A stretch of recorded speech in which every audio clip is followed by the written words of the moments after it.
Bienvenidos a otro episodio en Deconstrucción Podcast. Yo no sé si a ustedes les ha pasado, a mí me ha pasado mucho. Hace como 4 meses empecé a subir mucho de peso y me sentía muy mal con mi cuerpo. Y me metí a Instagram y veía los perfiles de mis amigas que estaban súper musculosas, estaban entrenando súper juiciosas y yo les decía, oye, ¿qué estás haciendo? Mándame la dieta, mándame la dieta porque estoy subiendo de peso y no hay nada que hacer para que yo pueda adelgazar. Y me decía, no, la verdad estoy haciendo ayuno intermitente, uno de 16-8. Y yo decía, no, imposible, o sea, yo no, ayuno intermitente no te hago ni a bala porque yo me levanto con hambre, o sea, yo abro los ojos y lo primero que pienso es en comer. Entonces yo decía, ni a bala voy a hacer ayuno intermitente. Luego veía a otro amigo que estaba muy subido de peso y de un momento a otro había adelgazado un montón. Y no tenía ni siquiera, digamos, el sobrepeso que yo tenía, sino que de verdad estaba muy subido y bajó muy rápido. Y le dije como, ¿qué estás haciendo? Y me dijo, no, estoy haciendo dieta cetogénica. Y yo, ¿en qué consiste esa vaina? Y me decía, no, ya, simplemente dejé los carbohidratos y solo como proteína y grasa. Y yo, no, tampoco. O sea, tampoco puede ser para mí porque a mí me gusta mucho la arepita, la mazorca, la papa, el pan, todo eso me gusta. Entonces decía, imposible. Y luego sí veía una amiga que estaba súper juiciosa en el gimnasio y pesaba todo. O sea, comía de todo, pero pesaba todo. Y hasta para ir a comer a un restaurante llevaba la gramera y lo pesaba, pero veía que le funcionaba. Sin embargo, sí me parecía demasiado difícil. Entonces, al final empecé ya a cotizar otro tipo de planes, a ver qué hacía, porque considero que el tema de la pérdida de grasa es un tema muy, muy complejo y muy personal de cada uno. Cada cuerpo es diferente. Entonces, el día de hoy estoy muy emocionada porque tengo a una invitada muy especial, una nutricionista con más de 8 años de experiencia. Su nombre es María Camila Mayor. María Camila, bienvenida. Gracias por estar en este episodio conmigo. Y nada, ¿cómo estás? Bueno, bien, gracias por invitarme a ti.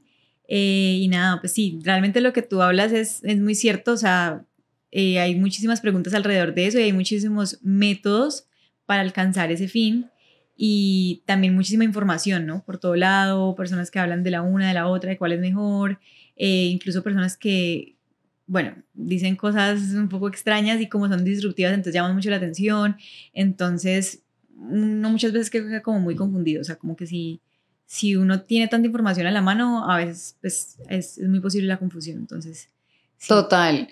¿Por qué crees que es tan difícil perder grasa?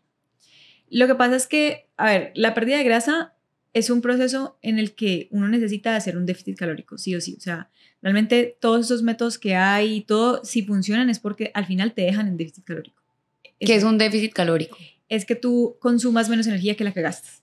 Entonces, si a ti te queda faltando energía, tu cuerpo debe tomar de las reservas, porque precisamente para eso es que nosotros reservamos grasa, porque nuestro cuerpo está hecho para sobrevivir, nosotros estamos hechos para estar adaptados a distintas condiciones y pues años atrás nosotros no teníamos asegurada la comida, teníamos que cazarla, teníamos que buscarla y pues si nosotros no nos adaptábamos, pues o comíamos todos los días o nos morimos. Y la adaptación es esa, poder como reservar energía para los momentos en los que no haya.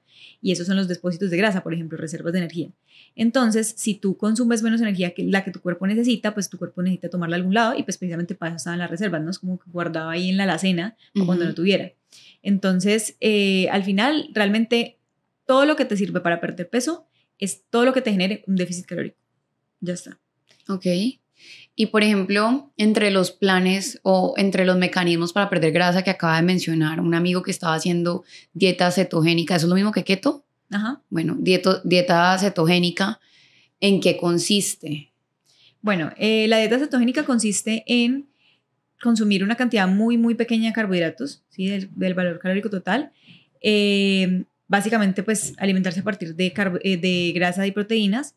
Y de esta manera buscar que, bueno, los carbohidratos son necesarios en nuestro cuerpo porque son el sustrato energético del cerebro, de los músculos, pero bueno, digamos que los músculos se pueden adaptar a utilizar grasa, el cerebro no. Entonces, el método como de emergencia que utiliza el cerebro cuando no hay disponibilidad de alimentos, fuentes de carbohidratos específicamente, es convertir los ácidos grasos en cuerpos cetónicos, por eso se llama el nombre cetogénica, porque genera cuerpos cetónicos, que sí son capaces pues de producir, o bueno, sí sirven de sustrato energético en el cerebro, pero eso es un sustrato energético de emergencia, de cuando no hay alimentación, porque precisamente cuando no hay alimentación se toman las reservas grasas y por eso es que pues de la grasa se salen los cuerpos cetónicos.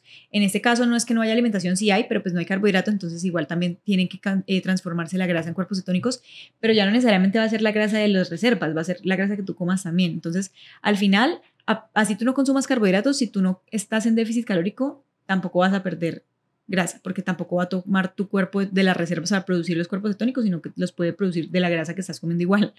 Claro. Entonces, ¿por qué sí puede servir una dieta? O bueno, porque hay gente a la que le sirve la dieta cetónica, porque al final, al hacer esa restricción total de ese grupo de alimentos, es posible que tú quedes en un déficit calórico igual, o sea, como que al final del día termines comiendo menos, y porque también los alimentos fuentes de grasa y proteína suelen ser muy saciantes, entonces en algunas personas puede que eso les genere saciedad suficiente para que también al final terminen comiendo menos, pero no necesariamente es así, o sea, no solo por el hecho de que la dieta sea cetónica ya significa un déficit calórico, especialmente porque la grasa como tal tiene mucha densidad calórica, mucha energía por gramo de alimento. Ajá.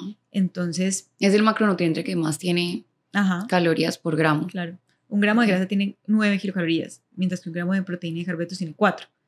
Entonces, pues es bastante densidad calórica. Ok. Y ahorita lo que decías que el cerebro sí necesita de los carbohidratos para su correcto funcionamiento en una dieta cetogénica, ¿de dónde los toma? ¿O qué carbohidratos sí son válidos en una dieta de estas? Pues cuando no hay disponibilidad de carbohidratos del cuerpo, como nosotros estamos hechos para sobrevivir, en verdad nuestro cuerpo es maravilloso, tiene diferentes mecanismos. Entonces, el primero es hacer gluconeogénesis, que es producir carbohidratos a partir de otras moléculas. Entonces, por ejemplo, nuestro cuerpo puede producir carbohidratos a partir de aminoácidos, entonces es muy probable que se dé la degradación muscular para, digamos, que nuestro cuerpo pueda tomar los aminoácidos de los músculos que están hechos de proteína y producir carbohidratos a partir de ellos, o como que ellos entren a los ciclos metabólicos donde entrarían los carbohidratos, digámoslo así. Okay. O también puede hacer este proceso de la producción de cuerpos cetónicos. Entonces toma ácidos grasos y los convierte en cuerpos cetónicos que también pueden funcionar como un sustrato energético en el cerebro. Pero como te decía, estos son mecanismos como de emergencia que se utilizan como en momentos en los que si no hay nada más, se hace esto. Pero digamos que eso pone a nuestro cuerpo totalmente en un estado de emergencia, de alerta, porque son mecanismos que se dan cuando no tenemos alimentación disponible. Ya, o sea que a nivel hormonal, una dieta cetogénica puede ser un poquito más, te puede elevar un poco más el cortisol. Exactamente, especialmente al inicio, o sea, como nuestro cuerpo es tan sabio y está hecho también, al final termina adaptándose y uno termina como más o menos volviendo a la normalidad.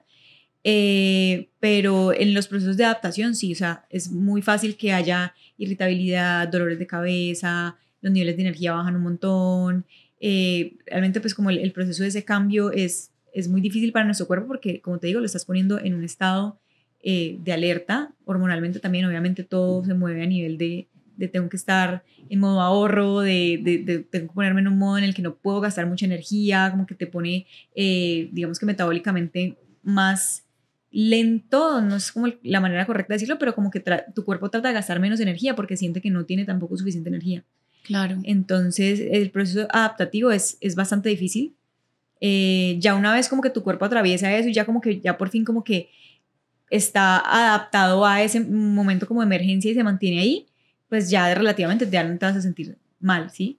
Pero el problema de eso es que son patrones de alimentación que no son tan fáciles de seguir por tiempos muy largos. Sí, o sea, la gente generalmente hace ese tipo de dietas por un tiempo porque es que viene en vacaciones, entonces quiero bajar de peso para las vacaciones. O me voy a casar, entonces para el matrimonio. Entonces lo hace por periodos cortos de tiempo. Entonces empezando que el periodo de adaptación toma su tiempo, entonces se sienten súper mal, no sé qué. Hay gente que pues ahí lo deja y no tiene adherencia, entonces termina lo mismo.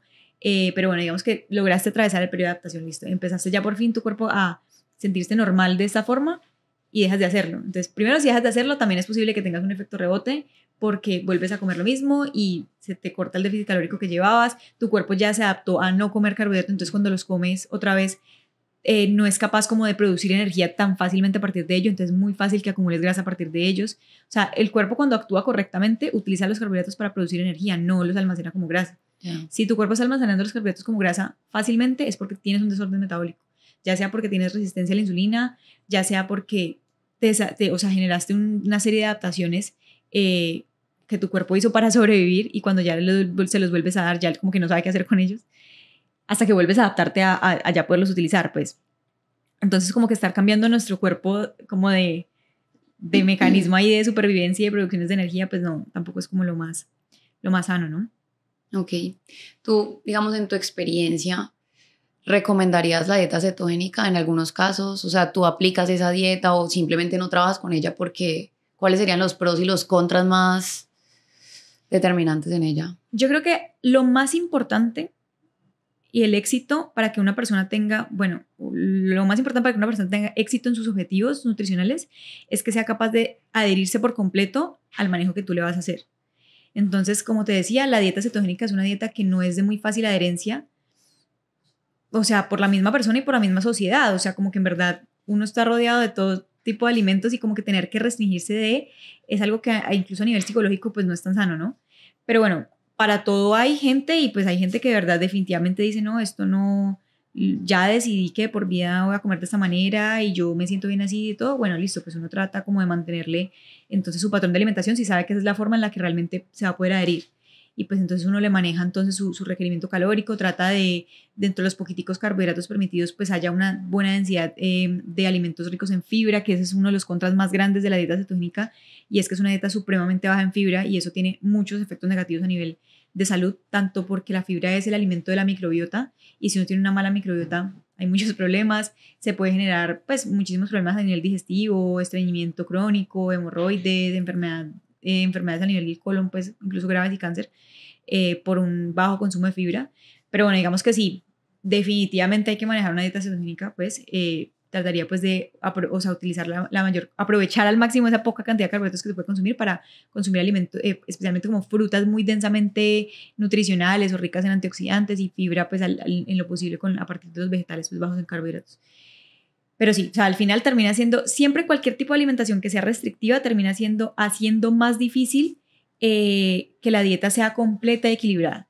Entonces, pues como que solamente la usaría la verdad, hasta ahora no he tenido que utilizarla en ningún tipo de pacientes. Yo solamente he tenido un paciente que de verdad él decía, yo quiero que sea, no quiero consumir carbohidratos, o sea, los odiaba prácticamente, pues no. Y pero yo él sí le dije, de verdad, pero bueno, pero el problema de él es que su objetivo era tener más rendimiento deportivo. O sea, él hacía CrossFit y quería tener más rendimiento deportivo. O sea, si su objetivo fuera bajar de peso, bueno, estar estable en su peso, listo, como lo que te digo, listo, yo se la manejo en su cetogénica de la mejor manera posible y lo que sea, pero su objetivo era mejorar su rendimiento físico, tener más fuerza, y yo como que ven, pero eso no lo vas a alcanzar sin carbohidratos, no. Y él como que no, pero entonces yo le dije, bueno, intentemos aumentar un poquito el consumo de carbohidratos, porque él decía que le caían mal los carbohidratos, que la papa no la toleraba, que el arroz no lo toleraba, que él comía eso y se sentía súper mal. Entonces yo, bueno, intentemos con otras fuentes, comer un poquito más de frutas, otras fuentes de carbohidratos que de pronto te sientes mejor y pues también nutricionalmente pues te aportan muchas otras cosas. Y con él intenté manejárselo de esa manera. Pero sí, hasta ahora realmente pues le veo más contras que pros. Entonces nunca lo he tenido que utilizar así. Realmente el único manejo clínico, creo que me estoy extendiendo mucho, el único manejo clínico como el que estaría indicada sería en casos de epilepsia infantil, que sí se ha visto que posiblemente pues por temas ahí ya de la fisiopatología podría ayudar a mejorar la sintomatología. Pero bueno, eso sí ya no es como mi fuerte del que yo como que pudiera hablar, pero sí sé que eso es un manejo, digamos, de dietoterapia que se puede hacer. Para personas sanas, no he tenido, digamos que ningún paciente con el que yo diga, bueno, este se lo manejo individualmente, ¿no? No, yo en mi caso jamás, o sea, entendiendo todo cómo funciona una dieta cetogénica, no podría. La verdad, yo disfruto mucho de comer carbohidratos y no solo eso, lo que decís, hay demasiada oferta. Uno sale de cualquier lado y sacan un producto nuevo y algo rico también. No es solo el producto, sino el compartir con las personas que uno quiere, o sea, disfrutar una experiencia y uno cohibirse porque está en dieta cetogénica. O sea, como que digo, no, hay otras maneras, pues, de tener un plan que sea sostenible en el tiempo. Claro. Entonces, bueno, la cetogénica no es para mí.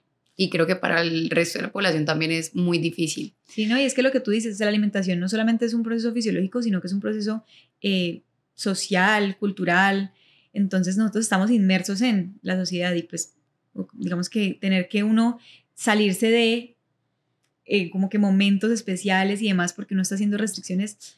O sea, es mucho mejor vivir en equilibrio y lamentablemente este tipo de patrones, como te decía, que necesitan como de una adaptación y luego quedarse ahí porque si no entonces se da la desadaptación y vuelve como que a iniciar el proceso en el que tú te sientes mal porque estás comiendo así y tal, hace que tú no puedas tener un equilibrio, o sea, como que te toca permanecer en eso porque si te sales echas para atrás, ¿sí me entiendes? Total. Entonces, pues no. No, qué estrés, o sea, no, realmente, y a nivel mental me parece súper desgastante. Bueno, y otra manera también de esa pérdida de grasa que es muy común y que todo el mundo habla de ella es del ayuno intermitente. ¿Cómo funciona el ayuno intermitente? Y nosotras siendo mujeres, ¿te parece bien que hagamos ayuno intermitente? O sea, ¿lo consideras que a nivel hormonal nos perjudica, nos ayuda? ¿Qué piensas del ayuno intermitente y cómo funciona? Pues al igual que otro tipo de patrones de alimentación, lo que funciona en un ayuno intermitente nuevamente es lograr un déficit calórico. Entonces digamos que se ha estudiado mucho porque hay personas que son como muy defensoras de estos patrones de alimentación, o sea, como que hablan del ayuno intermitente como si fuera superior a otros tipos de patrones de alimentación porque mejora marcadores metabólicos, o sea, no solamente como que te hace perder peso ya, sino que te mejora la sensibilidad a la insulina, que te mejora los marcadores de inflamación, bueno, un montón de cosas pues ya a nivel metabólico. Y pues, o sea, se ha estudiado y se ha visto que sí, pero cuando se ha estudiado o se ha comparado el ayuno intermitente con cualquier otro tipo de alimentación que también genere un déficit calórico, no se han encontrado diferencias. O sea, al final, lo que tiene resultado tanto para pérdida de peso como para mejora de los marcadores metabólicos es el déficit calórico. Entonces, realmente el patrón de alimentación que tú puedas seguir es el que es ideal para ti. Entonces, en el ayuno intermitente, lo mismo, o sea, como que este consiste en que solamente pueden haber como ciertas ventanas de horas para la alimentación. Si eso hace que tú te quedes en un déficit calórico, pues porque comes en menos horas del día, entonces como que tienes un periodo más corto en el día para comer, pues vas a perder peso y vas a mejorar tus patrones metabólicos. ¿Cuál es el problema? Que tú realmente lo puedas seguir. Entonces, pues tú tienes que dejar de comer por unas cantidad de horas del día. Hay personas para las cuales eso es fácil, entonces pues listo, bien, pero hay muchas para las que no. Por ejemplo, si tú te levantas por la mañana y ya tienes hambre y tú tienes un día largo, por ejemplo, hay gente que pues madruga, se levanta desde temprano y pues están activos durante todo el día, es poco probable que les quede fácil dejar de comer por varias horas. Entonces, sería como algo restrictivo y sería algo, pues, ¿cómo decirlo? Sí, sería hacer una restricción porque ellos quieren comer, tienen hambre, pero no lo pueden hacer porque su dieta se los impide. Entonces, también psicológicamente tiene implicaciones. Te puede generar trastornos de la conducta alimentaria. Eso está ampliamente estudiado, que seguir patrones de alimentación que tengan características restrictivas es un detonante importante para los trastornos de la conducta alimentaria. Entonces, como te digo, no es para todo el mundo.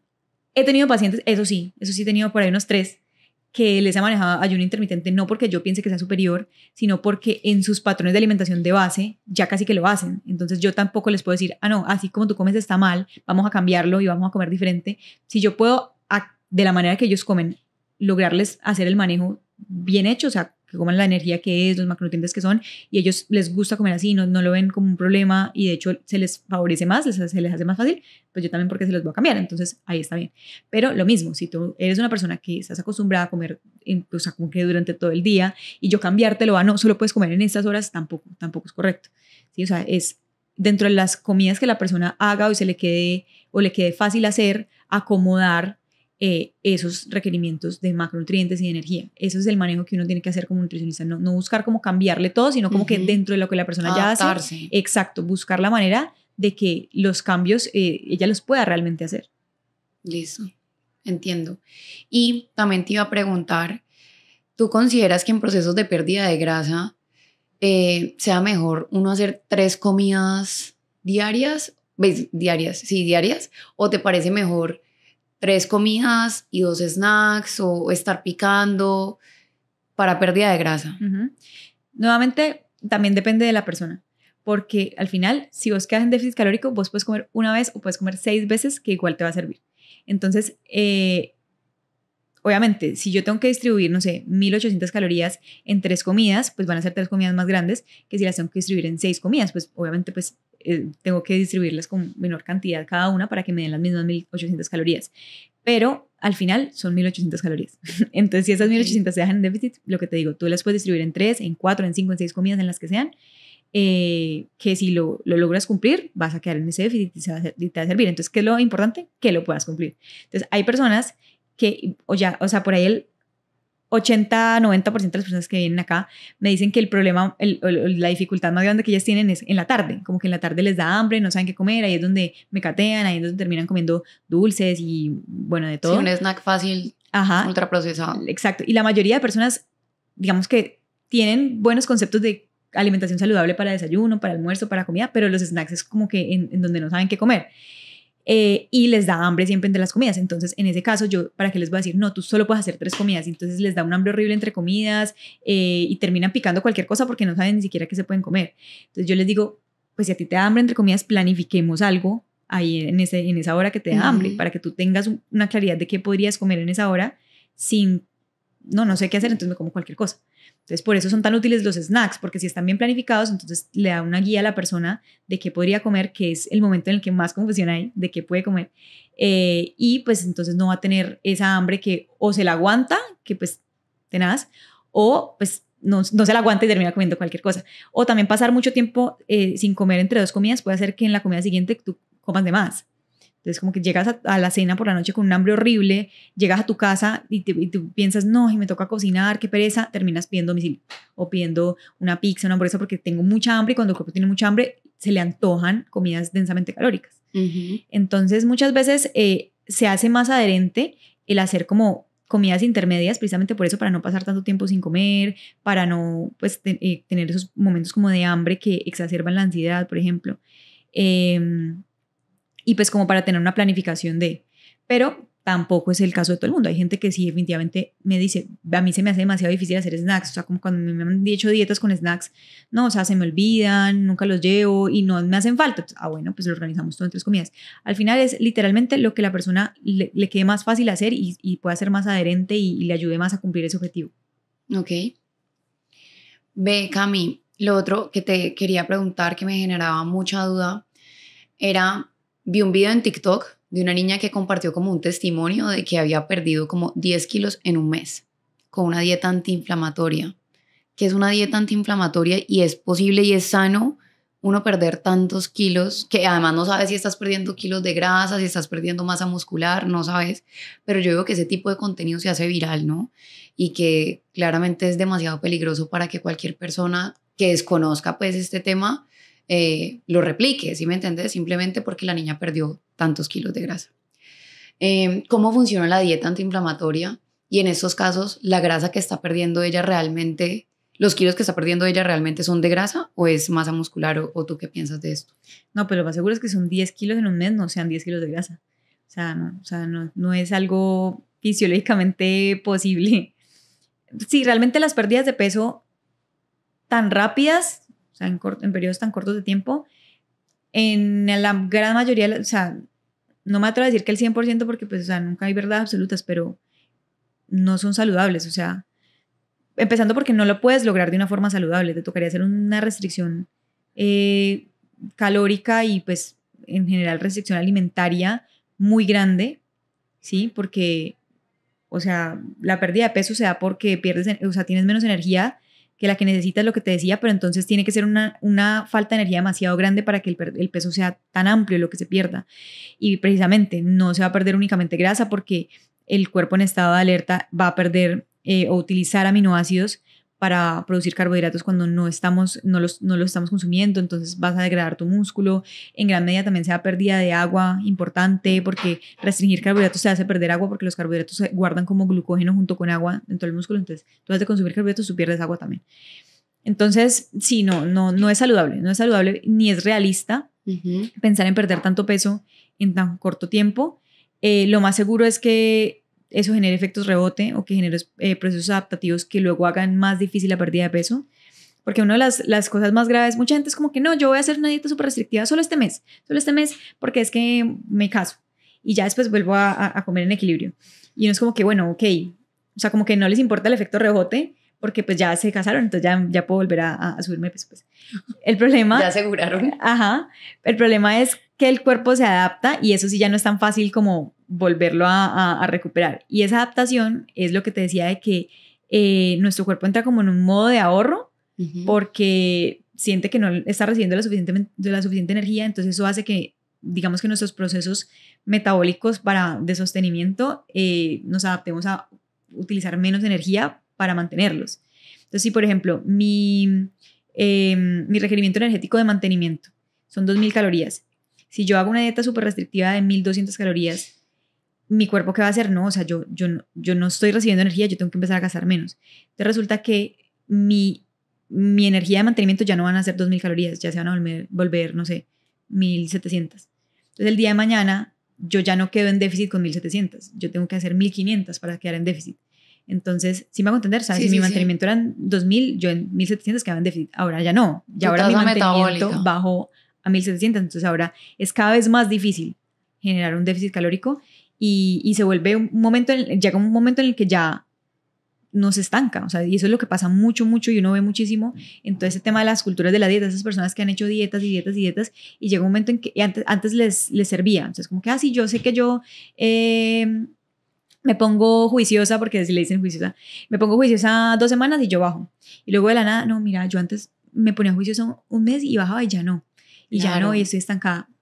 Eso es lo que pasa. Ya como que trastornó su sistema. Exacto. Generaste adaptaciones y ahora cada vez es más difícil que quedes en déficit calórico, que pierdas peso. Y eso hay que revertirlo y es un proceso más largo. Entonces, ay, sí, no, yo hago dieta un mes así súper estricta, no pasa nada. No pasa nada. Estás adaptando tu cuerpo negativamente y luego va a ser más difícil. Y en cuanto al tema de que una dieta sea antiinflamatoria, la verdad es que cualquier, plan de alimentación, cualquier manejo que te haga perder peso, especialmente que te haga perder grasa visceral, va a ser antiinflamatorio. Porque la grasa visceral produce una serie de citoquinas. ¿Cuál es la grasa visceral? Perdón, Cam. La de la zona abdominal, como el perímetro de cintura y esto. Produce citoquinas proinflamatorias. Entonces, es un tejido que genera inflamación crónica de bajo grado, que es una de las causas de muchas de las enfermedades crónicas, de la hipertensión, de la diabetes, del cáncer. Entonces, cualquier tipo de manejo que te ayude a reducir la grasa visceral, pues va a ser antiinflamatorio. Entonces, sí hay igual compuestos en los alimentos que tienen propiedades antiinflamatorias y son muy saludables y deben consumirse dentro de una dieta saludable, como los polifenoles de las frutas y las verduras. Entonces, son todos estos pigmentos de las frutas y las verduras. Por eso es que una dieta colorida y variada en colores es saludable. Alimentos como alimentos como el omega 3 o nutrientes como el omega 3 también tienen propiedades antiinflamatorias. Entonces, pueden ayudar a contrarrestar los procesos inflamatorios como este, pero al final lo más antiinflamatorio que tú puedes hacer es bajar tu grasa visceral, porque vas a disminuir esa producción de citoquinas proinflamatorias. O, por ejemplo, también hacer actividad física. La actividad física hace que nuestro cuerpo tenga una mejor respuesta a la inflamación. Entonces, en general, cualquier como de estos, o sea, de los típicos hábitos saludables que la gente como que a veces como que trata de buscar como respuestas nuevas, cosas nuevas, novedosas, lo que siempre ha existido, lo que siempre se ha sabido es la base de todo, o sea, mantener un peso saludable con tu grasa visceral bajita, hacer actividad física y consumir una dieta variada y rica en micronutrientes y en colores es la base de una alimentación antiinflamatoria. Entonces no es como que uno y el descanso es súper mágicas. importante, el dormir bien. Total, también. Ya con esto como que vamos viendo que no hay manera fácil como que de bajar de peso que sea saludable. O sea, hay muchas maneras de bajar de peso rápido, pero no son sostenibles, no son saludables, seguramente tendrán efecto rebote. Tú como nutricionista, ¿qué consideras que se debe hacer que sea sostenible para bajar de grasa? Contar macronutrientes, cómo funciona contar macronutrientes. Tengo que estar pesando entonces toda la comida todo el tiempo. Nuevamente, eso es para cada persona. Hay personas que les funciona muy bien, porque es que depende, o sea, todos somos diferentes. Hay personas que son súper estrictas como con horarios, con rutinas, como, ¿cómo decirlo? Muy, muy pragmáticas, y asimismo con la alimentación les puede funcionar algo así. Entonces, personas que no tienen ningún problema con estar traqueando lo que se están comiendo, metiéndolo en la aplicación, estar contando los macros, eso puede que les funcione. Hay personas para las que eso no es sostenible tampoco, entonces hay diferentes métodos. Digamos, yo lo que manejo en consulta es, o sea, a ver, me parece a mí que el trabajo de contar los macros es el nuestro, ¿cierto? Los nutricionistas, nosotros tenemos que pasarles más bien eso traducido a ustedes para que sea más fácil. Entonces, ¿qué hago yo? Yo hago el cálculo pues de todos los requerimientos y demás y el manejo que vamos a hacer según el objetivo. Estas calorías o esta energía que vamos a manejar la distribuyo en los macronutrientes también según el objetivo, según diferentes pues, ¿cómo decirlo? De diferentes criterios. Y ya una vez yo sé cuánta energía y cuántos macronutrientes quiero o bueno, necesito que tú consumas, entonces yo lo traduzco en porciones de diferentes grupos de alimentos. Entonces te facilita un poco ese conteo. ¿Sí? Como que digamos que es un paso siguiente de saber cuántos macros a saber cuántas porciones de los diferentes grupos de alimentos y te doy como diferentes opciones de porciones y de cómo medirlas de una forma un poco más práctica. Claro, se puede ser súper rígido y pesarlo todo. Se puede y hay gente que le gusta y prefiere hacerlo de esta manera, gente que le queda fácil, que como que ya se adaptó a hacerlo, entonces está perfecto, lo pueden hacer de esta manera. Hay gente a la que de pronto hay otras estrategias como medir con la mano, con tazas medidoras, a partir de unidades, o como que hay muchas maneras de cómo uno medir los alimentos, pero claro, si uno realmente quiere hacer un plan de alimentación en el cual uno tenga un control para poder estar seguro de que está haciéndolo correctamente, pues sí hay que medir de una u otra forma las cosas. ¿Qué pasa? Que hay que siempre buscar también como el equilibrio de que eso no te afecte negativamente. Entonces, pues, o sea, como que uno medir porciones en un restaurante es algo que se puede hacer, pero... Pero pues no. Sí, o sea, no todo el mundo lo va a hacer. Entonces, más bien como buscar la manera de, bueno, ¿yo cómo hago para tratar de tomar elecciones saludables la mayoría del tiempo cuando puedo hacerlo, para que los días en los que no puedo hacerlo o no quiero hacerlo, porque es que estoy en un cumpleaños, porque es que estoy en un evento en el que pues no me afecte negativamente? Entonces, si yo la mayoría del tiempo hago mi plan de alimentación como tiene que ser, como en las cantidades que son, lo mido bien, las poquiticas veces que me salga porque definitivamente no puedo hacerlo, pues no me va a afectar negativamente, como si yo sumo las veces que hubiera podido hacerlo bien, pero decidí no, porque hoy estoy en la casa y podría cocinar, pero no. Y además se me suman las veces que no, estaba por fuera y no tenía nada más que comer sino pizza. Entonces como que, ¿sí me entiendes? Como que ya no va a ser como que 90% del tiempo bien y el 10% no, y pues no pasa nada, sino que va a ser, no sé, 50% del tiempo bien y el 50% no. Entonces ahí ya obviamente pues va a ser más lento el progreso. Total. Y como que no siempre se trata de contar solamente los macros, porque tengo también muchos amigos que hacen eso, pero entonces comen re mal, simplemente que sí está dentro de su requerimiento calórico. Entonces, no, me comí un helado lleno de azúcar y ya con eso no puedo comer más el resto del día porque ya cumplí. Eso a cuanto a nivel de micronutrientes. Total. Sí, esa es la otra, sí, también. O sea, eso es algo que también se puede hacer, como cumplir con el requerimiento calórico, pero en una dieta pobre nutricionalmente. Entonces, ¿qué pasa? Que mucha gente como que no le para bolas a los micronutrientes, ¿no?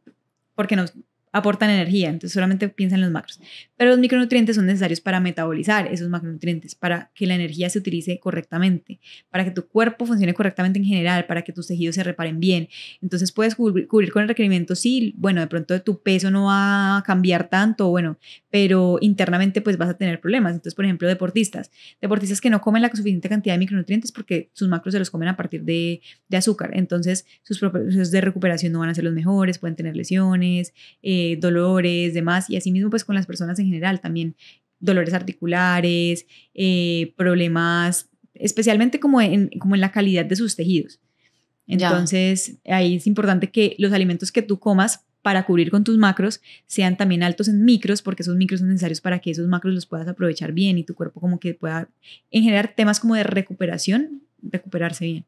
Ok, listo. Cami, y si yo te dijera, es que no puedo en este momento hacer un plan nutricional o no, sí, o sea, no tengo el tiempo para hacer el plan y quisiera saber cómo es la mejor manera, digamos, un ejemplo de un menú para una persona promedio que no tenga ninguna patología, no tengo diabetes, no tengo hipertensión, nada, pero quiero perder de peso más o menos, ¿cómo es el menú que tú harías? Pues a ver, así como muy general, lo que pasa es que... Muy general. A ver, muy general, pues a ver, tratar de priorizar los alimentos densamente nutricionales. Entonces, por ejemplo, las grasas añadidas y los azúcares añadidos, pues son energía extra, que lo que estamos tratando es consumir un poco menos de energía. Por lo tanto, pues trataría de evitarlos al máximo. O sea, ¿sí? Chao salsas, chao dulces. Salsas que sean principalmente grasas o azúcares añadidos, ¿sí? Entonces, por ejemplo, digamos, hay salsas que no tienen casi aporte calórico ni nada. Por ejemplo, la mostaza, por ejemplo, la salsa de soya. La salsa de tomate no es tan cero, pero pues dentro de todas las salsas no es tan alta. Entonces, bueno, digamos que hay cositas, o sea, tampoco se tiene que comer, pucha, plano, sin sabor, no. O sea, uno puede tomar elecciones saludables.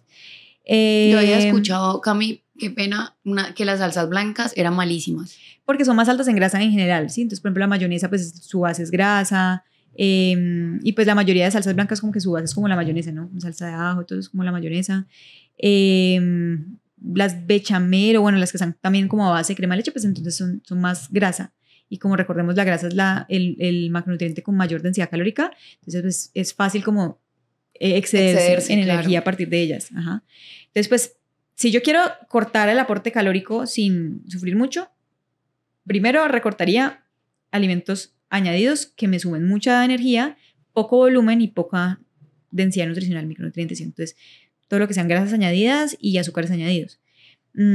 Eso también tiene que ver mucho en el método de cocción, ¿no? Entonces, hace mucho la diferencia cocinar con un montón de aceite que con un poquitico. Y ¿qué aceite recomiendas para...? Aceite de oliva. El aceite de oliva, el aceite de aguacate, porque son ácidos grasos monoinsaturados que tienen una buena tolerancia al calor. Y que son los ácidos grasos que más deberíamos consumir en la dieta, como que en proporción los que más. Entonces, esos. Pero sí, utilizar menos aceite añadido como en las recetas, no fritar, porque pues es un método de cocción que añade mucha grasa. Sí, evitar pues las salsas que sean a base de grasa y pues todo lo que sea azúcares añadidos, porque son alimentos que no le añaden volumen, entonces no te aportan a tu saciedad, pero sí mucha densidad nutricional. Segundo, añadiría muchos alimentos que sí añadan mucho volumen, pero con poca densidad calórica y mucha cantidad densidad nutricional, como lo son las frutas y las verduras. Entonces, que todos sus platos tengan frutas o verduras, que todos sus platos tengan colores diferentes. Eso es una recomendación muy general, pero que en general puede ayudar a disminuir el aporte calórico y a contribuir a la saciedad. ¿Qué más? Optaría por preferir proteínas magras. Entonces, dentro de las carnes animales, las que son llamadas blancas, el pollo, los pescados suelen ser más bajas en grasa que las carnes rojas. Y dentro de las carnes rojas también hay cortes más magros que otros, ¿no? Entonces, pues hay cortes que tienen grasa visible, hay cortes que son más el lomo y demás, que son más magros. Entonces, nada de punta de anca. Exacto, que tienen grasa visible, pues obviamente mayor cantidad de energía, pues. Entonces, pues optaría por las que son más bajas en grasa y pues con menos frecuencia las que son más altas, y dentro de las que son más altas elegiría los cortes más bajos también en grasa. ¿Qué más? Incluiría carbohidratos integrales porque esos tienen más cantidad de fibra, entonces también contribuyen más a la saciedad que sus versiones refinadas. ¿Qué más? Algo que sí o sí hay que hacer es la actividad física.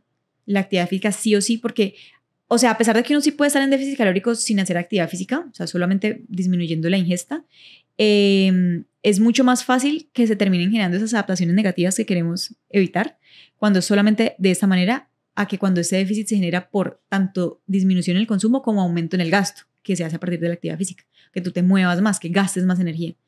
Y además la actividad física también te genera muchos otros beneficios que te van a favorecer esa pérdida de peso, como lo son, primero, mejorar la sensibilidad a la insulina. Si tú tienes mejor sensibilidad a la insulina, tú vas a utilizar más efectivamente los carbohidratos para producir energía y no para almacenarlos. Segundo, mayor masa muscular. A mayor masa muscular, pues también tu gasto en reposo, o sea, va a ser mayor que si no tienes tanta masa muscular. Tu requerimiento energético va a ser mucho mayor, pues porque vas a estar gastando más energía. Visualmente te vas a ver mejor porque vas a tener una pérdida de peso que va a ser a partir de grasa y no de músculo, porque tu cuerpo está usando el músculo, entonces lo va a conservar. Entonces, por todo lado es mucho más fácil al final también, porque lo que te digo, si tú requerimiento de mantenimiento son 2.000 calorías y tú le bajas a 1.700 solo con la alimentación, pues tienes que restringirte en 300 calorías en la alimentación, mientras que si tú el requerimiento de mantenimiento son 2.000 y empiezas a hacer actividad física, entonces tú empiezas a gastar ya no 2.000 sino 2.300. Entonces tú ya no tienes que hacer 1.700 para quedar en déficit, puedes hacer 1.800, 1.900, igual quedas en déficit. Y incluso mayor que el que quedabas con las 1.700 gastándote solo 2.000. Entonces hace también más fácil hacer el déficit. No, todo, por todos los lados el ejercicio es maravilloso. Entonces, ¿cómo se vería, digamos, una dieta saludable? Digamos, yo me levanto, abro mis ojos, me preparo 2 huevos con una porción de queso, de ahí un snack. ¿Cómo sería un snack saludable? Bueno, un snack saludable, yo recomiendo, la gente muchas veces en los snacks piensa como en carbohidratos nomás, pero los carbohidratos solitos no generan mucha saciedad, ¿sí? Entonces recomiendo mezclar carbohidratos con proteínas, con grasas saludables, carbohidratos fibrosos. Entonces, por ejemplo, lo que te decía, yo en cada comida recomiendo que haya fruta o verdura. Entonces, en los snacks que haya fruta. Entonces, eso te aporta alimento de baja densidad calórica, que tiene agua, que tiene micronutrientes, pero esa fruta sola te va a dar hambre. Entonces, esa fruta acompañarla con una fuente de proteína, como lo puede ser un yogur griego, como lo puede ser, bueno, cualquier lácteo, o sea, en general. Mantequilla de maní. Mantequilla de maní sería fuente de grasa, entonces grasas saludables como mantequilla de maní, como cacao amargo, como frutos secos, semillas. Te puedes hacer como snacks que sean, yo le digo a mis pacientes snacks contundentes, porque a veces uno dice, ay, no, un snacksito, entonces se comen como una galletica con un poquito de fresas y eso les va a dar hambre, entonces no les sirvió de nada el snack. Entonces más bien, digamos que en el almuerzo yo le bajo un poquitico al aporte de carbohidratos y en la cena, sin quitarlos, sin restringirlos, y se los pongo al snack. Entonces se puede hacer un sándwich, o sea, algo como más contundente, que te llene más, te puede servir un poco mejor para de verdad controlarte el hambre hasta la siguiente comida. Entonces, pues como que tratar de que los snacks sean un poco más llenadores si de verdad necesitas saciedad en ese momento. Ok. O sea, entonces me como de desayuno los 2 huevos, el queso, luego de media mañana podría comerme de pronto, incluyendo vegetales, una zanahoria, pues o sea, bastoncitos de zanahoria con hummus. Sí, o puedes hacer un wrap que tenga tomate, lechuga, también ahí le añades atún, exacto. Huevos de codorniz, también es fuente de proteína. Pero sin salsa rosada. Puede ser con salsa de tomate. Con salsa de tomate. Poquita cantidad, pero sí, puede ser con salsa de tomate o puede ser con guacamole, que es grasa saludable. Puedes usar, yogur griego mezclado con frutos secos, con fruta. Y ya de ahí pasaría como 2 horas luego, me da hambre otra vez y necesito almorzar. El almuerzo. Ajá. Y el almuerzo me puedo comer una porción de, no sé, salmón. Y podría acompañarlo de carbohidratos complejos como el arroz o el plátano y bastante ensalada, que sea muy colorida. Exacto. Y ya luego otra vez, porque yo soy muy hambrienta, entonces me da hambre. ¿Ahí qué podría incluir? ¿Podría incluir una proteína en polvo? ¿Tú consideras que también funcionaría ahí? Sí, la proteína en polvo es otro alimento más, como lo es el huevo, la carne, el pollo, cualquier otra fuente de proteína, pero que tiene que, pues es práctica, entonces pues es más fácil uno llevarse un scoop de proteína que un pollo, sin que llevarse el pollo esté mal, o sea, está perfecto. Pero es una fuerte práctica que te contribuye a la saciedad, porque hay proteínas en polvo que tienen mayor poder de saciedad que otras. Te puede ayudar como con esas ganas de dulce, o sea, como que te puede ayudar a consumir como algo que sea dulce sin que sea hipercalórico, ni lleno de azúcar, ni nada de eso. La podría combinar con algo más, como echarle, no sé, avena o alguna fruta, porque a veces cuando uno toma la proteína sola pasa lo mismo. Hay unas que son muy ligeras y da hambre. Sí, no, de hecho, si una persona quiere consumir proteína para tener saciedad en un snack, yo le recomiendo una proteína que sea de digestión y absorción lenta, porque pues, la idea es que te dé saciedad, ¿sí? No solamente que te dé proteína y ya. Entonces, hay proteínas en polvo que tienen que generan mayor saciedad que otras, entonces podría ser una de esas, pero sí, la idea es que también como que combines, entonces puede ser un batido que contenga fruta, si es fruta de baja densidad calórica puedes ponerle bastante fruta, como por ejemplo los arándanos, las fresas, en general los frutos rojos, si es una fruta congelada entonces te cae como un helado y te suma como más volumen todavía, le puedes poner semillas, frutos secos, incluso como que hacer un bowl y luego echarle por encima de eso, puedes echarle proteína al yogur griego, comer queso, sí hay diferentes opciones, digamos que, o sea, la verdad se podría comer de todo, arroz, de todo, pero pues como que pensando en lo que uno como que comúnmente le gustaría comer en un snack. Como más práctico, y que sea rico, pues. Y ya en la noche, otra vez, una porción de proteína. Buena ensalada. Y dicen que carbohidratos en la noche es malísimo, entonces a veces la gente lo suspende. ¿Por qué? No, pues mitos, pero al final lo que te decía, si al final en tu alimentación tú quedas en un déficit calórico, tú puedes comer carbohidratos a la hora que sea, frutas a la hora que sea, eso no te va a afectar.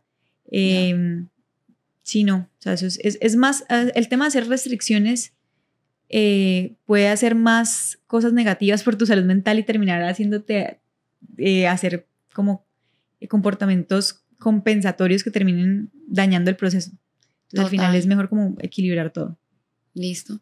Cami, y hablando de suplementos, ahorita que estábamos hablando de la proteína, ¿qué suplemento piensas tú que es, pues no necesario, pero que sí nos ayudaría mucho en un proceso nutricional, pues? Porque pérdida de grasa, no sé qué tan buenos sean los quemadores. ¿Tú recomiendas los quemadores? No. ¿Sirven o no sirven? No sirven. O sea, La verdad, ojalá, pues haría más fácil todo, pero no sirven. Eso es puro marketing, la verdad. Los quemadores, hay muchos tipos, ¿no? Porque no solamente un tipo de quemadores, muchos. Y los que sirven, o sea, los que hacen que la gente pierda peso, o son diuréticos, entonces hacen que pierdan peso a partir de agua, o son supresores del apetito. Entonces, pues, si una persona tiene menos apetito, come menos y lo que le hace perder grasa es que coma menos, ¿cierto? Pero los que son supresores del apetito, en general, tienen efectos secundarios. O no sirven para nada, ¿no? Está la tercera familia de los quemadores que sí no hacen nada. Los que son supresores del apetito sí incluso tienen sustancias que son prohibidas. O sea, por ejemplo, la sibutramina, que era muy utilizada y se utilizó mucho en quemadores muy, muy famosos, puede tener efectos secundarios a nivel incluso neurológico, generar ansiedad, depresión, pues cosas que realmente no valen la pena. Entonces, más bien uno tratar de consumir alimentos con menor densidad calórica y mayor saciedad para controlar el apetito que un quemador. Total. Yo me acuerdo que hace como 8 años yo tuve mi intercambio a Canadá y subí como 10 kilos. O sea, yo llegué, me sentía súper mal y vi que una amiga vendía quemadores. Eran unas pastas como doradas y también habían unas como azules con rosado. Me acuerdo que me las compré y yo dije, voy a hacer cardio en la mañana y me voy a tomar esas pastas. Yo me tomaba eso y se me iba a salir el corazón. Ni siquiera, o sea, llegaba la noche y ni siquiera podía dormir.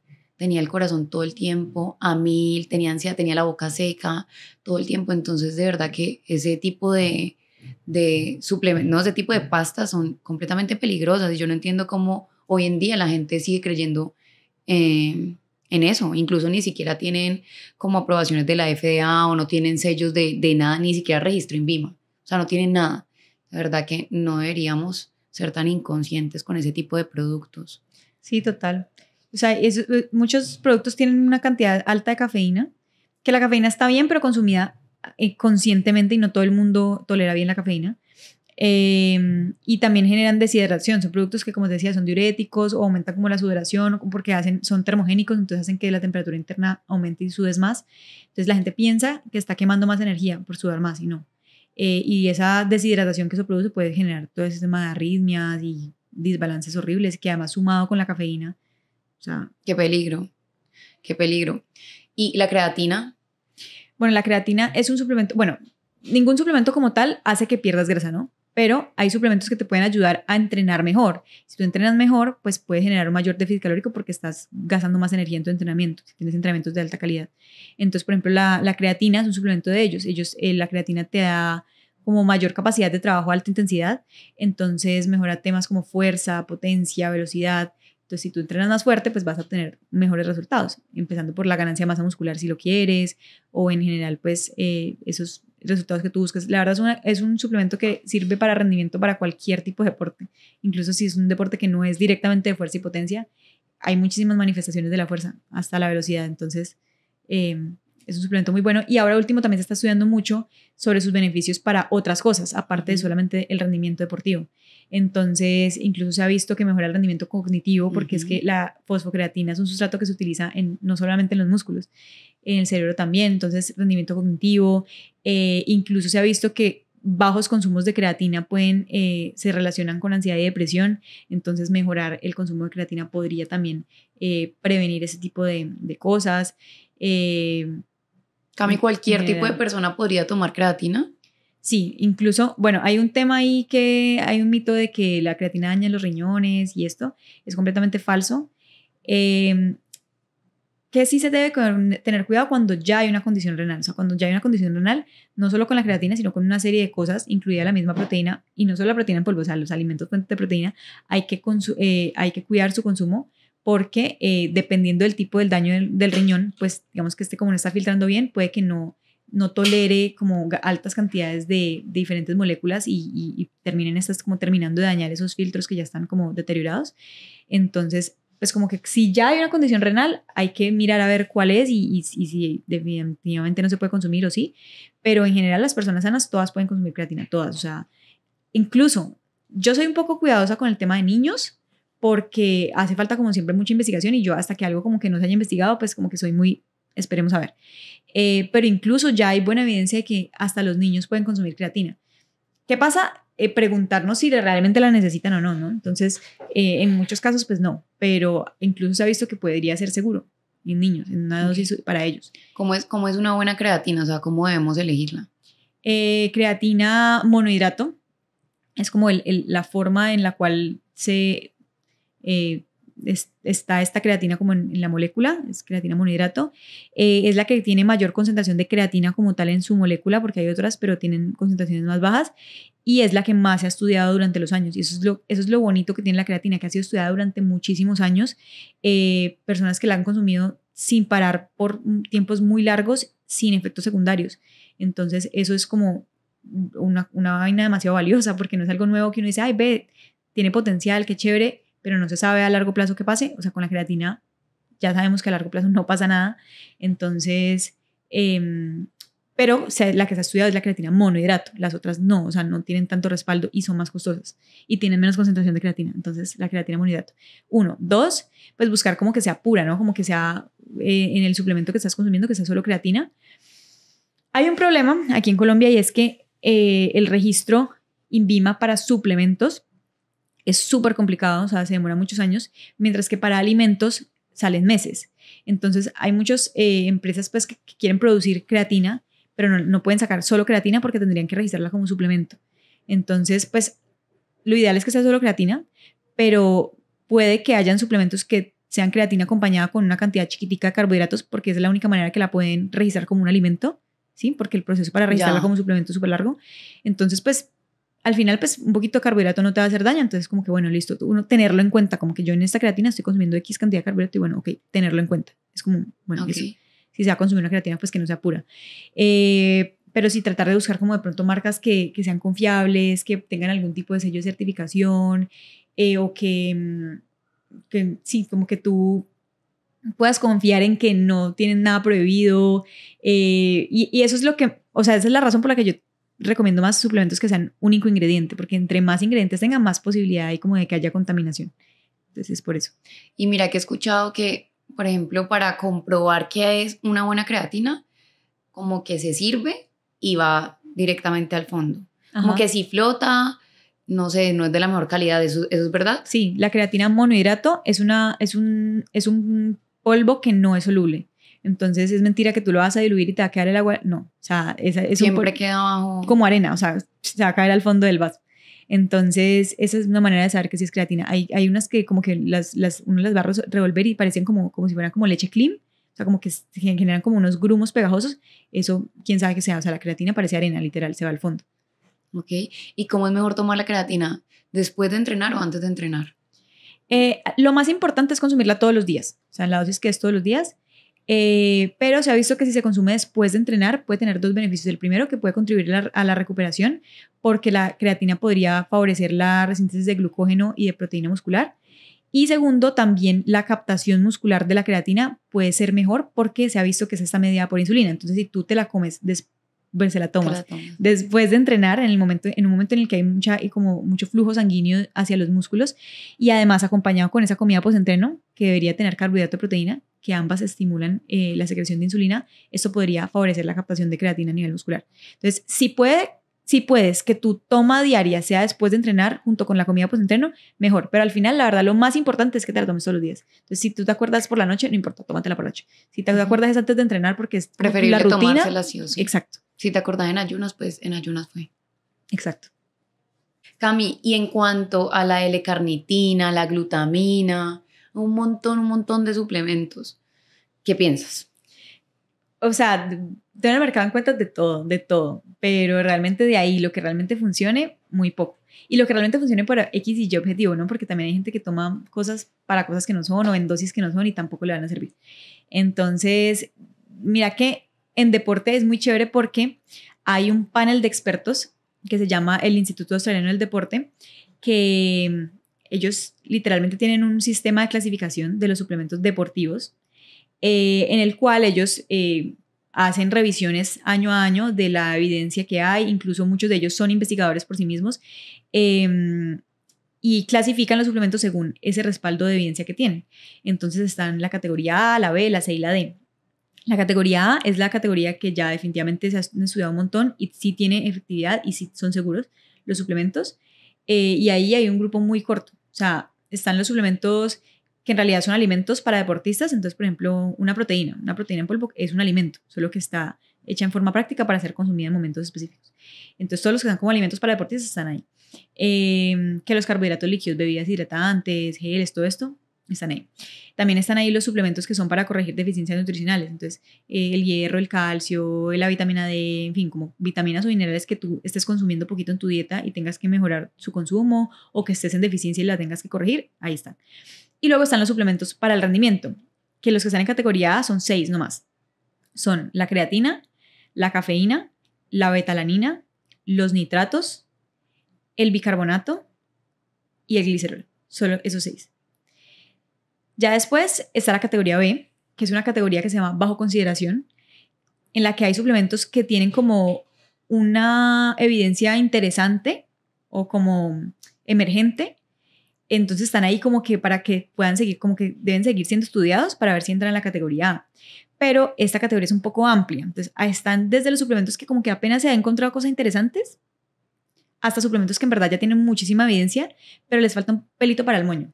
Como que todavía hay igual estudios que siguen diciendo no, pero en este estudio no sirvió. ¿Por qué? Porque hay estudios en los que sí y en los que no. Entonces como que se tiene que estudiar un poquito más para ver cuál es el mecanismo de acción, o por qué en algunas personas funciona y en otras no, o si se tiene que cambiar la dosis, el protocolo. ¿Colágeno dónde se encuentran ese? En el B. Ajá. Me imaginé. Entonces, como que es ahí un poco mixto, pero dentro de la categoría como es tan amplia, es por eso se llama bajo consideración, porque debe ser como a criterio de profesionales que manejen el tema y puedan decir como individualmente esta persona sí, esta persona mejor no, o como que digamos podemos entre comillas arriesgarnos a como que pueda que le sirva, pueda que no, o otros que digan no, es que no me arriesgo porque todavía la seguridad está un poquito cuestionada, ¿sí? Entonces hay unos ahí en ese grupo que por lo menos son muy seguros. Por ejemplo, el colágeno listo, todavía le hace falta un poco de evidencias, es un poco mixto, pero es interesante porque hay muchos estudios en los que dicen que sí, hay unos en los que todavía dicen que no, pero pues como que hay una evidencia interesante y de seguridad es muy seguro. Entonces es algo que en lo que uno dice, bueno, probemos a ver si en tu caso te puede servir, ¿sí? Con este protocolo, o si no intentamos este otro acompañado con esto, ¿sí? Entonces digamos que uno puede jugar un poquito ahí al ensayo y el error con los suplementos de esta categoría, que son como ahí. Hay otros que, por ejemplo, sí son muy recientes para no decir, no, o sea, aquí estos dejémoslos que todavía les investiguen un poquitico más. Y luego tenemos la categoría C, que es básicamente la categoría como de los restantes. Entonces están la A y la B, y está la D, que no la he mencionado, que son los de los prohibidos. Entonces son suplementos que primero están prohibidos por la WADA, que son doping positivo, y segundo, la razón por la que están prohibidos es porque tienen efectos negativos para la salud. Entonces en el D está todo lo que es prohibido y tiene efectos negativos. Serían? Todos los esteroides anabólicos androgénicos, los SARMs, los... ¿Eso está prohibido? Está prohibido pero por la WADA. Gente los usa. No, prohibido no para el consumo. Bueno, de hecho, hay muchos que sí están prohibidos para su venta y distribución, aún así se venden y se distribuyen. O que deberían ser consumidos únicamente bajo prescripción médica, por ejemplo, pero pues... pero no, me refiero a que están prohibidos por la WADA, por la Agencia Mundial Antidopaje. Entonces, si un deportista los usa y sale y le hacen un test, pues sale positivo y tiene unas sanciones horribles. Y la persona que se los recomendó y que se los administró también, ¿no? Entonces los profesionales tienen que cuidarse. Entonces, bueno, todo lo que no está ni en la A ni en el B ni está prohibido en el D está en la C. O sea, como suplementos como que los tiran ahí como que no sirven, pero tampoco están prohibidos. Entonces ahí, por ejemplo, entra la glutamina, entran los aminoácidos de cadena ramificada, los BCAAs, entra la leucina, entra... Bueno, ahí, o sea, literalmente es todo el restante. Ya veo menos gente consumiendo aminoácidos, pero hace 5 años todo el mundo tomaba aminoácidos. Iban al gimnasio y se los tomaban así con la cucharita, o sea, sin ni siquiera disolverlo. Ajá.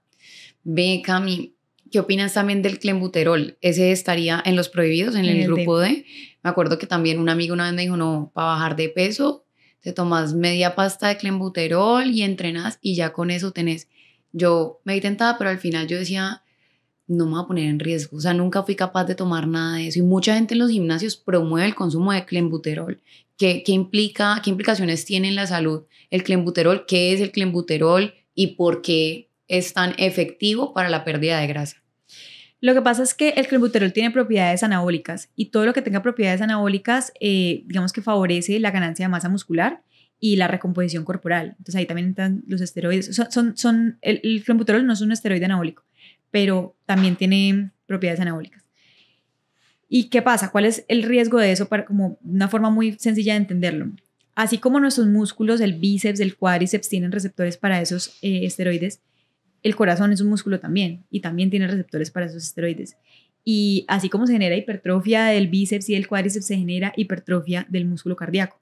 ¿Qué pasa? El corazón es una serie de cavidades. Entonces, si las paredes de tu corazón se hipertrofian, se agrandan un montón, la cavidad del espacito de adentro va a quedar cada vez más pequeñito. Entonces, la capacidad del bombeo de la sangre de ese ventrículo chiquitico pues es mucho menor. Y eso es lo que le pasa a todas esas personas que abusan de este tipo de sustancias, que se les da hipertrofia cardíaca y eso genera insuficiencia cardíaca, que es progresiva, o sea, aumenta y muchas veces no es reversible. Entonces, a veces la gente es como que, ay, me hago un ciclito y ese ciclito te hizo hipertrofia cardíaca, no te diste cuenta, pero pues Qué miedo. aumentó el tamaño de las paredes y eso no siempre es reversible. Entonces, el día de mañana tienes un problema cardíaco y se te puede exacerbar un montón porque en la juventud usas ese tipo de cosas. O personas pues, que lo siguen usando por un tiempo, es que no saben cómo está en su corazón internamente. Así mismo como se está hipertrofiando sus músculos, se puede estar hipertrofiando el corazón. Qué susto. Como hacen los fisiculturistas. Y muchísimos de ellos mueren por eso. O sea, Infartos, cualquier tipo de problema cardíaco. De verdad que a veces uno es muy irresponsable por alcanzar modelos de cuerpos que vos los ves en redes sociales y uno no, y muestran y promueven una vida sana, pero mentira que de verdad esta gente está tomando un montón de medicamentos, toman oxandrolona, toman esto del clenbuterol. Digamos, tú como nutricionista, viendo a una persona, tú sabes si esa persona tiene esteroide, consume alguna, ¿es fácil distinguirlo para ti o no? No, digamos que la manera... No, la verdad no, así, al ojo no. Al ojo, pero digamos si una mujer habla, le escuchas la voz, bueno, la ves bien. Exacto, sí hay cositas que te pueden hacerlo sospechar, como por ejemplo el cambio en la voz, como que aparición de patrones masculinos. Hay mujeres que se quedan, o que pueden sufrir de alopecia, o por el contrario empiezan a tener crecimiento anormal de vello. El cambio en la voz pues es algo que es notorio, entonces... Sí. Las venas, por ejemplo, sí son así, pero eso puede ser también alguien que no los consuma. Pero eso sí puede indicarlo también. Pero también puede ser por otras cosas. Entonces no es como algo tan pues es para que no se eso. deslumbren con esos cuerpos que ven en redes sociales porque realmente no saben si esa persona está bajo el uso de fármacos. Sí, no, y de hecho eso es con todo. O sea, ahorita nomás la inteligencia artificial, todas las cosas, las aplicaciones que hay para editar. O sea, realmente uno compararse es absurdo porque uno no sabe con qué se está comparando, no sabe si se está comparando con la realidad. Entonces, sí, no, o sea, es tratar de uno buscar ser su mejor versión y trabajar en sí mismo y enamorarse como más del proceso que del resultado. Total, sí, ser más consciente de que cada uno es diferente, cada uno es un mundo diferente y no todo lo que le sirve a todos nos va a servir a nosotros y no todo lo que usan todos es saludable. Entonces, debería importarnos más eso que como nos veamos por fuera. Cami, tengo varias preguntas que me hicieron mis amigos. Quería preguntártelas. ¿Qué comer antes de entrenar, por ejemplo, si es correr o si voy a un partido de fútbol? ¿Cómo debería comer para no sentirme tampoco tan lleno? Pues la alimentación previa a la actividad debe darte dos cosas: energía e hidratación. Entonces, básicamente hay que priorizar carbohidratos y líquidos. Entre más tiempo tengas para comer y para digerir antes de la actividad, más volumen puedes consumir, pues porque vas a tener más tiempo para esa digestión y más de los otros macronutrientes podrías consumir como para acompañar esos carbohidratos. A medida que te acerques a la hora de la actividad, pues entonces vas a tener que consumir algo de menor volumen y evitar los otros macronutrientes, proteínas y grasas, porque eso te va a generar más saciedad y va a desplazar de pronto el consumo de carbohidratos, que es lo que realmente necesitas en ese momento. Entonces, pues ya hablando práctica, pues de forma práctica, puedes comerte una fruta, puedes comerte alguna fuente de carbohidratos como puede ser el cereal, de pronto con leche de almendras para que no sea un poco más pesada la leche de vaca que tiene proteína, que la leche de almendras es como tomar agua, o sea, eso es como... no hay muchas marcas como tan buenas, ¿no? De leches de almendras. Hay que saber pues, buscar. Hay que mirar, pues, si uno, dependiendo de lo que uno necesite, ¿no? Si es, por ejemplo, de preentreno, pues uno se podría tomar una normal. Pero digamos que si uno está buscando utilizar leche de almendras para disminuir su aporte calórico, pues entonces buscar una que no tenga azúcar, por ejemplo. ¿Qué más? Puedes consumir barritas de cereal, avena, poquita cantidad, pues como cocida de pronto en leche de almendras para que sea ligero.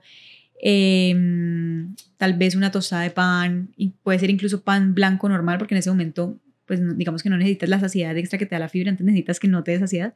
Incluso con mermelada, cosas así. O sea, digamos que son alimentos que no suenan tan saludables, pero es lo que uno necesita en el momento. ¿Qué pasa? Que no hay ningún alimento que sea bueno ni malo, simplemente todos los alimentos tienen características y esas características pueden o no servirte en cierto momento o para ciertos objetivos.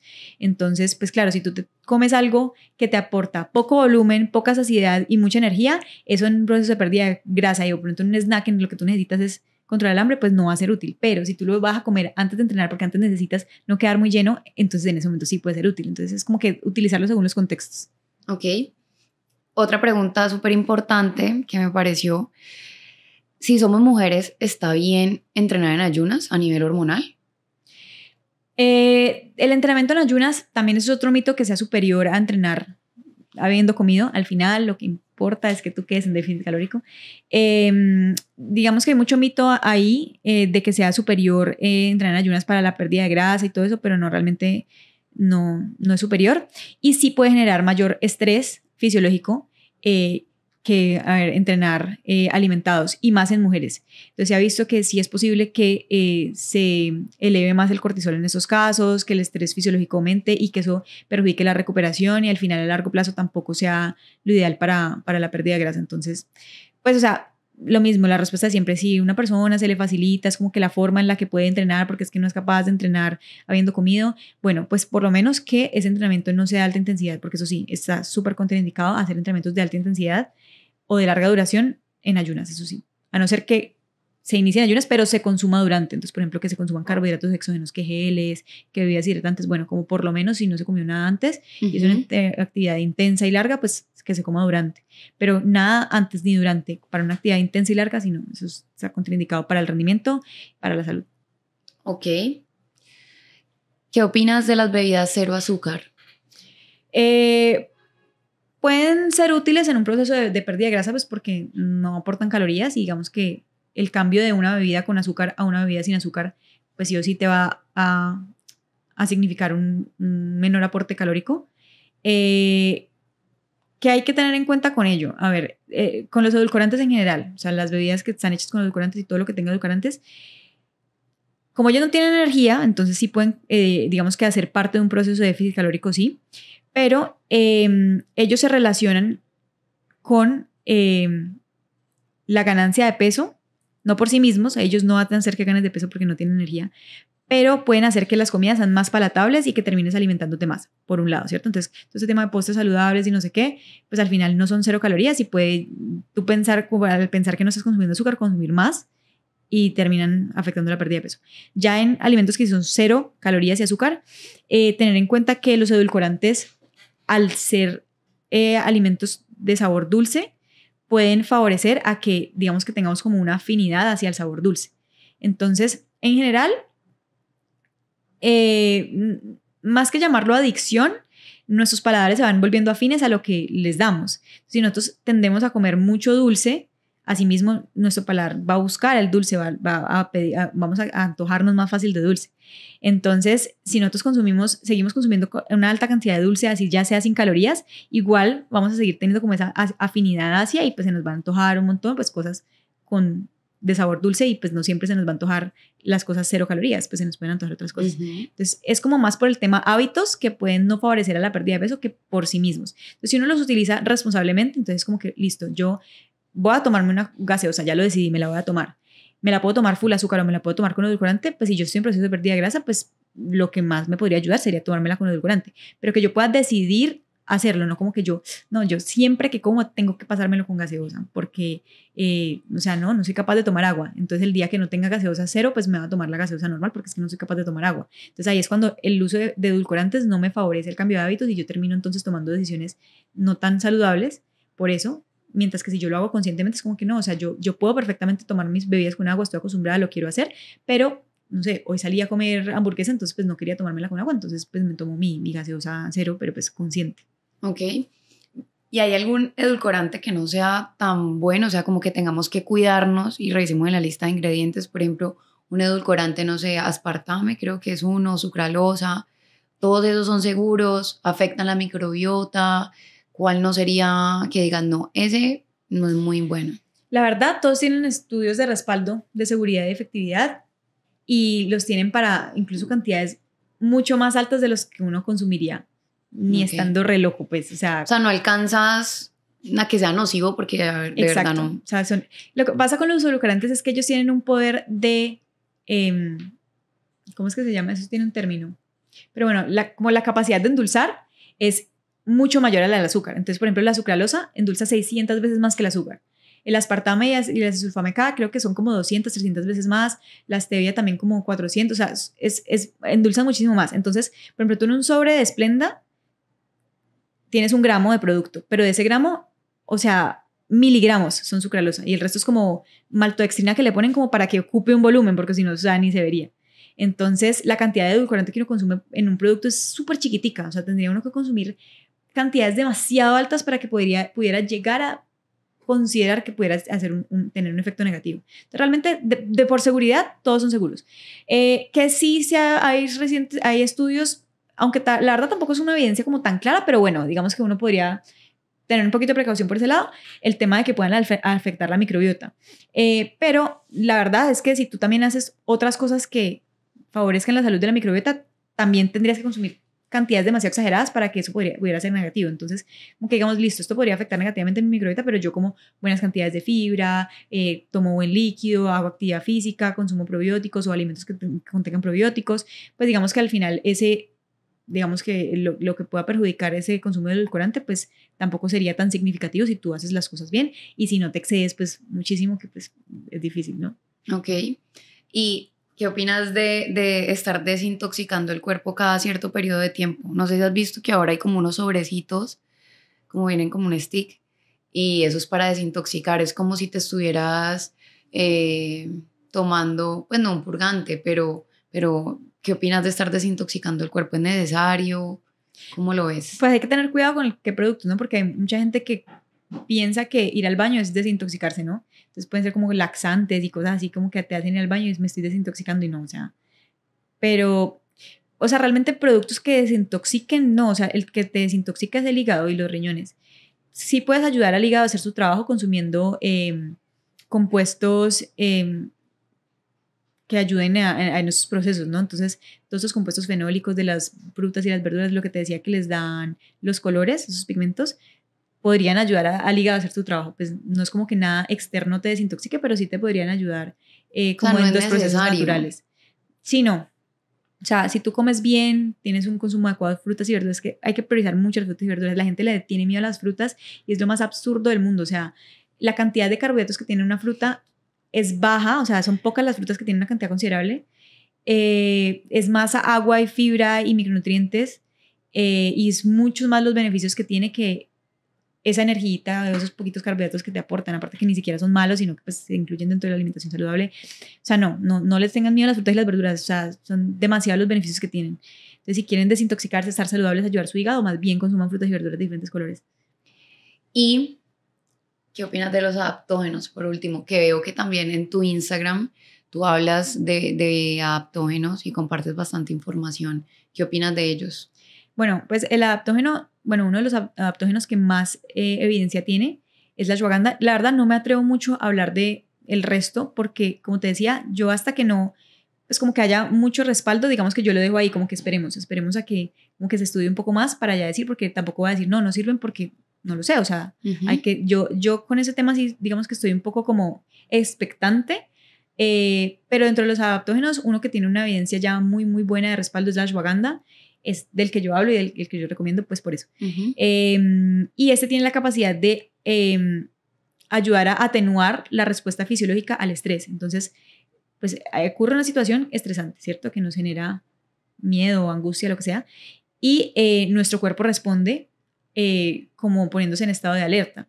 Entonces esto es un mecanismo de defensa porque pues antes las situaciones que nos producían estrés era hay un león, o sea, hay un depredador, entonces pues nuestro cuerpo se pone en alerta para poder huir, para poder reaccionar y esto es necesario para la supervivencia. Pero actualmente hay situaciones que no son de vida o muerte que nos estresan también y son todo el tiempo. Entonces estamos como sometidos. El tráfico, llegué tarde, lo que sea. Exacto, situaciones que no son de vida o muerte, pero ponen a nuestro cuerpo en un estado como de vida o muerte y de forma crónica, como que todo el tiempo. No es como que estoy tranquilo, me cesé, sino como que estoy estresada todo el tiempo, todo el tiempo, todo el tiempo. Entonces eso nos lleva a que estemos en estados de estrés crónico que pueden tener afecciones negativas, trastornos en el sueño, llevarnos a no tener como una buena claridad mental y problemas pues en la toma de decisiones, como niveles elevados de cortisol que pueden llevar a que perdamos masa muscular, a que la composición corporal no sea la mejor. Bueno, en fin, hay muchos pues, problemas que pueden ocurrir por este estrés crónico y los adaptógenos tienen el poder de atenuar esa respuesta fisiológica al estrés, entonces disminuir esa producción de cortisol, entonces eso ayuda a que haya claridad mental, se pueda dormir mejor, pues todo, digamos que se regule un poco, entonces son muy chéveres por eso. Cami, y la última, esta es mía que me acabé de acordar que era súper importante, es la cucharada de aceite de coco en ayunas. ¿Qué opinas de eso? A ver, no, yo la verdad no la recomendaría porque al final mucha gente la consume para mejorar su composición corporal, pero al final estás añadiendo una cucharada de grasa pura que es densamente calórica, no te aporta volumen ni saciedad ni nada en el café. Entonces, pues estás volviendo un café que podría ser 0 calorías, pues en un café que te aporta quién sabe cuántas, pues por la cantidad de aceite que le estás poniendo. Y realmente los beneficios comprobados, no sé, o sea, puede que me esté equivocando y que el día de mañana avance un poco más la investigación y arroje algo, pero hasta ahora, pues como que realmente no son como suficientes para no pensar en que sí voy a implementarlo sí. ya. Bueno, Cami, pregunta sí o no, rápidas. ¿Clenbuterol? No. ¿Masajes de drenaje linfático? Para quemar grasa, o sea, para producir energía a partir de ellos, de la grasa, no. Niñas, ya dejen de hacerse masajes para adelgazar, por favor. O sea, yo no sé si de pronto un masaje puede ayudar, no sé, como a moldear o algo como visualmente por un tiempo corto. La moverá, no sé, exacto, pero, o sea, un masaje no te va a hacer oxidar grasa, o sea, eso fisiológicamente es imposible. Listo. ¿Criolipólisis? Pues igual que los masajes, no. No. ¿Quemadores? No. ¿Ostarine? No, es un SARM. ¿Hipopresivos? Bueno, eso ya se sale como de la parte nutricional, ¿no? Eso ya es más como de fisioterapia y demás. No me atrevo a hablar de eso porque no sé, no es mi área, no lo sé. ¿Kefir? Sí, es un alimento fuente de probióticos. ¿Ayunos de 24 horas? No. ¿Ozempic? En casos muy específicos, lo que pasa es que abusan de él, personas que no lo necesitan. ¿Eso es lo mismo que Saxenda? Sí, hay una serie pues como de medicamentos que pueden como aumentar la producción de insulina. Hay personas que lo necesitan, no todo el mundo lo necesita. Y realmente hay que tener mucho cuidado con ese tipo de temas y ojalá que todos sean como bien guiados con endocrinos, ¿no? Sí, porque realmente hoy en día muchas personas están inyectando este Sin tipo de medicamentos. Ajá. Y quitándole a las personas que sí lo requieren, pues, porque tengo entendido que hubo hasta un problema porque ya no había ese medicamento en el mundo, lo cual es, o sea, tenaz que lo estén inyectándose solamente para adelgazar cuando no tenés ni siquiera, no sé, una obesidad o diabetes. No, y te puede generar a largo plazo también como desbalances ahí. Todo lo que juega con el balance hormonal en el cuerpo a largo plazo te puede generar que tu mismo cuerpo, digamos que no pueda producir hormonalmente lo que debe producir. Entonces, todo lo que sea eso debe ser muy bien acompañado de endocrino, ojalá, y pues que se haga con prescripción y si realmente es necesario. ¿Y Orlistat? El Orlistat lo que hace es que no permite que se absorba la grasa de la alimentación. No es que atrapa esa grasa, entonces ya sigue derecho. Entonces, pues, podría ayudar a consumir menos calorías, pues, porque esa grasa no entraría al sistema, sino que seguiría derecho. Pero, pues, es un método un poco, no sé cómo decirlo, no es tan horrible, estético, o sea, te da diarrea de grasa. Hay gente que incluso pues no puedes aguantarte. Sí, exacto, nos da incontinencia porque es grasa literal, o sea. Qué horror. Bueno, Cami, de verdad, muchísimas gracias por estar aquí, por compartir tu información. Yo creo que este es el podcast más largo que he hecho porque de verdad considero que la información hoy tenía que extenderse. Y siento que a todos nos va a quedar súper claro. Y nada, agradecerte. ¿Cómo te encontramos en tus redes sociales? En Instagram como Camila Mayor. Y ya, pues tengo TikTok, pero casi no lo uso. Casi no usas TikTok, listo. Pero en Instagram sí eres bastante activa. Sí, sí. Bueno, Cami, muchísimas gracias por estar aquí. Bueno, gracias a ti.